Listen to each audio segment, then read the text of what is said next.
The Broken Child, Chapter 9, The Day Everything Changed, by Boyd Campbell. October 29, 1970, was D-Day when it came to the battle to keep Mississippi schools segregated and the rise of what would become known as segregation academies. Before 1970, the South found ways to delay, obscure, and avert the Brown v. Board of Education ruling. Alexander v. Holmes County Board of Education ended these efforts, effectively changing the language in Brown, demanding changes with all deliberate speed to immediate changes. It also led to the Justice Department taking over several districts in Mississippi to institute the necessary changes, including Jackson Public Schools. Ross Barnett had spoken about closing the public schools before integrating them. John Bell Williams, who had been more moderate on race issues, began discussing a plan to open private schools in defiance of the Justice Department. Richard Nixon promised to restrain the Justice Department, but didn't. Mississippi Democrats who felt betrayed by the Civil Rights Act of 1964 and Johnson's Great Society, which focused on impoverished areas of the Mississippi Delta, began to leave the party and join the Republican Party as part of a movement that became known as the Southern Strategy. Before this, the Black and Tan Republican Party in Mississippi was progressive on issues of integration, but they soon lost all control and say in the new Mississippi Republican Party. I've written this part of the story as a 270-page book that will never see the light of day. After discussing the issue with my friends and family, I came to several conclusions about this project that would have been my first book. First and foremost, I believe this is an issue that a historian or journalist should take up. I'm a raconteur. That is not the same. I also have emotional attachments to many people in the story, some positive and some negative. I know that parts of this story would change their reputation and how the world remembers them, and I'm just not the guy to do that. As it is, some people won't speak to me after reading this chapter. I've decided to cover just the bare bones of the story and focus on the part my family played in it and its effect on my life. I think that's fair. I hope a younger, better historian and writer will take up the torch one day and illuminate this part of Mississippi's history. Until Alexander v. Holmes, most people in Jackson, Mississippi, were satisfied with the job Dr. Kirby Walker, superintendent of Jackson Public Schools, had done to quiet the race issue and kept their children in the system. 20 years before, there began a movement among the Episcopal and Catholic congregations in Jackson to develop a parochial school system along the lines found in Memphis and New Orleans. While their formation had been entirely separate from the issue of segregation, people with concerns about the Brown decision began finding places on their boards. There was somewhat of a firewall on racial issues with these schools, in that both the larger Catholic and Episcopal churches had an anti-segregation stance. Even though some locals fought it, the movement to desegregate Catholic and Episcopal organizations moved along much more smoothly and quickly than others. Ross Barnett proposed a plan to close public schools and give everybody an education voucher to spend at whatever private school they wished. At the time, the prevailing opinion was that a private school could do whatever it wanted regarding race. That opinion would ultimately be challenged in court and found to violate the public accommodations part of the Civil Rights Act. 3 separate groups began fomenting plans to open private schools that would remain segregated according to race. At first, they had difficulty getting off the ground in Jackson.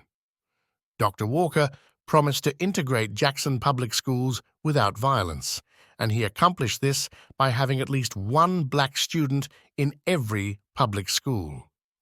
Most people in Jackson were satisfied with that and didn't feel compelled to spend the money to open private schools. The Citizens Council had plans to open private, segregated schools as early as 1963, popular among working-class, white Jacksonians. The rising New Republicans saw them as uncouth, essentially poor white trash, without using that phrase. Although nearly everyone used that phrase, nobody ever admitted to using it. There was a similar situation with the word nigger, although people used the latter much more freely than the former. Two young Jackson educators became unhappy with what was happening in Jackson public schools. They began planning to open private preparatory schools like those on the East Coast and Atlanta, even though they had almost no money to do so. In 1959, Loyal M. Bears decided that new math and whole language were destructive to good education and started a one-room academy where he used textbooks from the 19th century that focused on phonics. Bears had little interest in segregation issues. Having taught education at Millsaps College and worked in Jackson public schools, he had specific ideas about how things should be done. Before Alexander V. Holmes, Loyal Bears had fewer than 20 students enrolled at Jackson Academy, including his children. As the case progressed, a group of young New Republicans approached him with the prospect of making his school substantially larger to act as an escape plan for upper-middle-class white kids wishing to avoid the integration of Jackson public schools, but didn't want to have anything to do with the Citizens Council schools, even though they wanted the same things.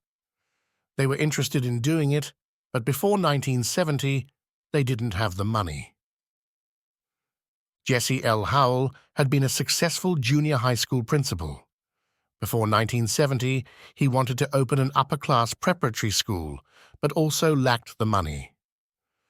With Alexander V. Holmes in the news, he too found New Republicans interested in his idea, but not yet willing to put up the money. Before 1970, most people in Jackson were willing to go along to get along. The decision in Alexander V. Holmes caused a panic, though, and the action of the Justice Department caused a stampede. The Citizens Council, Bears, and Howell suddenly found people clamoring to build their schools and open them immediately.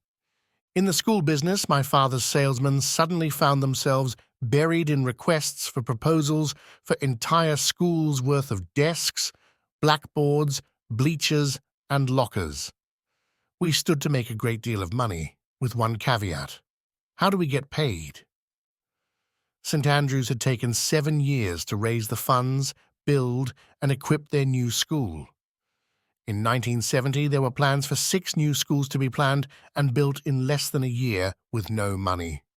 My dad was personal friends with many of the New Republicans forming the new boards of what became private schools. As the pressure to build and open the new schools mounted, the founders of Jackson Academy and Jackson Prep turned to my father for financial terms and conditions. In later years, my father would admit how grateful he was that our bank wouldn't allow us to extend that much credit to these new schools, as they were not extending terms to them either. The solution became for some of these young doctors, lawyers, and insurance men to offer personal notes and letters of credit to cover the supplies and equipment necessary to open the new schools. The Citizens Council schools took more time, but they could do the same thing. Even with all these precautions, we still ended up holding the bag with over $1 million in unpaid accounts receivable that had to be written off by 1980. We were just some of the ones called upon to make this happen. Designing and building 6 schools in less than a year was challenging. Ultimately, all the segregation schools ended up looking like warehouses and military buildings because those were the fastest and cheapest to build. The original plan was for Jackson Academy to be the feeder school to Jackson Prep, but a disagreement early on saw the JA board split in half, with a group forming the First Presbyterian Day School. While Billy Simmons kept control of the Citizens Council schools from start to finish, there would be disputes for control within them. Loyal M. Bears soon regretted making a deal with this new board and abandoned the school he founded to open Bears Academy on the other side of the highway. My Uncle Boyd had been a teacher, but my father and grandfather never were. They had been in the school supply business since before the Great Depression, though, and counted scores of professional educators among their closest friends. In 1970, many came to them for advice, advice they didn't have to give. Kirby Walker was superintendent of Jackson Public Schools for over 30 years. Despite having no money to speak of, Jackson Public Schools had one of the best academic reputations in the South. Their sports program was nothing to sneeze at either. Walker was a close and loyal friend of my grandfather and Uncle Boyd. Dr. Walker was a pallbearer when their mother, Carrie Boyd Campbell, died in 1943. By 1970, Dr. Walker was in his early 60s. Rather than deal with the Nixon Justice Department taking over the school system he devoted his life to, he chose to retire. My grandfather threw a party for him at the Capital City Club in the Walthall Hotel. Until then, my parents intended to keep all four of us in public schools. My parents were products of the Jackson Public Schools, our best customers. The Justice Department put the Jackson Public Schools under the auspices of the Department of Health, Education, and Welfare, HUW. HUW planned to bus black students into white schools until all the schools in Jackson had a racial mix that matched the city's 70% white and 30% black population. Their plan included racially balancing teachers and administrators as well as students. I started the school year with a young white teacher in second grade at Casey Elementary School. Before Christmas, HUW replaced her with a middle-aged black woman. She soon requested a transfer back to a black school, and before school began again for the spring semester, my mother told me we would have a third new teacher. This third teacher would be something different. My mother explained that she would be half white and half black. The concept of racial mixing was rare in Mississippi in 1970, and I had never heard of it. When my mother said the new teacher would be half white and half black, I envisioned someone white on one side and black on the other, or maybe she'd have stripes or spots. Either way, I was warned never to mention it and to stare absolutely never.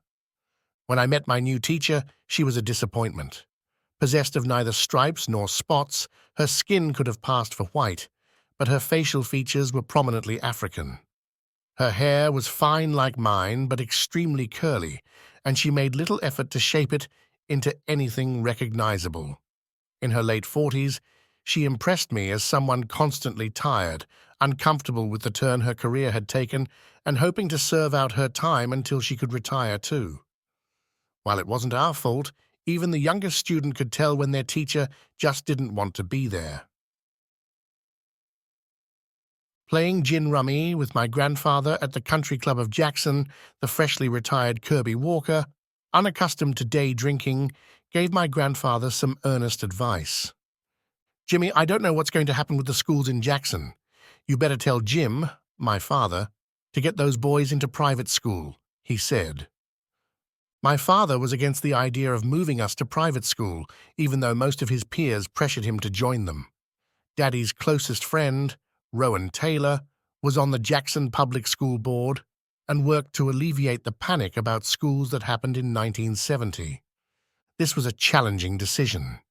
Even if he had not been a family friend, Kirby Walker's opinion carried much weight because of his professional reputation. He dedicated his life to education, and if he said it was time to get out, that certainly had to be considered. My father liked to put his foot down and become immovable. He got a perverse pleasure out of people trying to change his mind when he had already made a decision. Another factor would come into play here, though.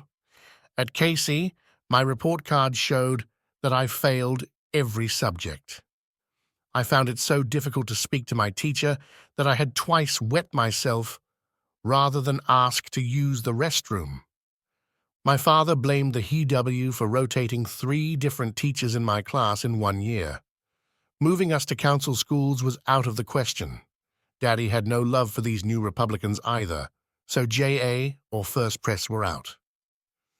Our neighbor and his cousin Ben had been thinking about St. Andrews.